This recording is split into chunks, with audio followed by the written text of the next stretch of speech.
Donc, je suis enseignant-chercheur dans une école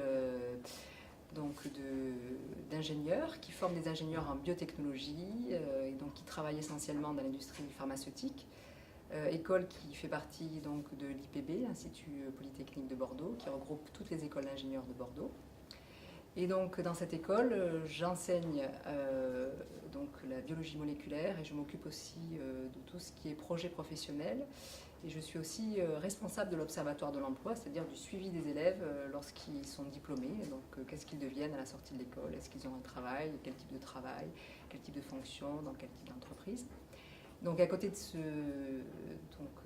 cette fonction d'enseignant, je suis aussi chercheur. Donc je travaille en fait sur une thématique qui concerne la mucoviscidose. Donc on travaille en lien avec le CRCM, qui est le Centre de recherche contre la mucoviscidose.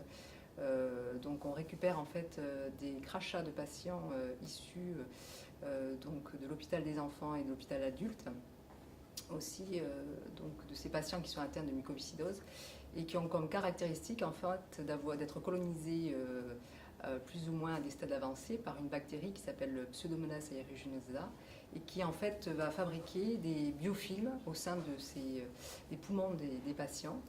Et le problème de ces biofilms, c'est qu'en fait, ils sont résistants aux antibiotiques. Donc, pour essayer justement de comprendre comment se fait ce biofilm, c'est-à-dire c'est un amas en fait de bactéries qui se forment au niveau du poumon.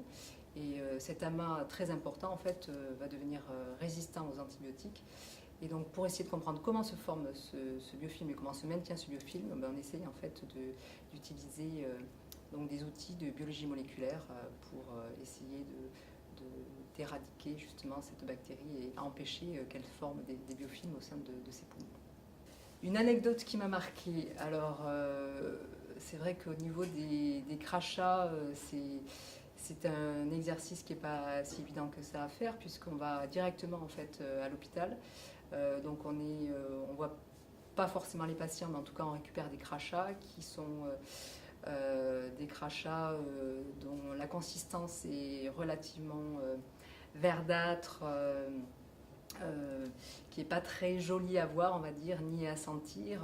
Donc souvent, voilà, quand on récupère ça, c'est bon, disons que on a à chaque fois, on n'a pas forcément envie ensuite de manger derrière, puisque la consistance est vraiment particulière. Voilà.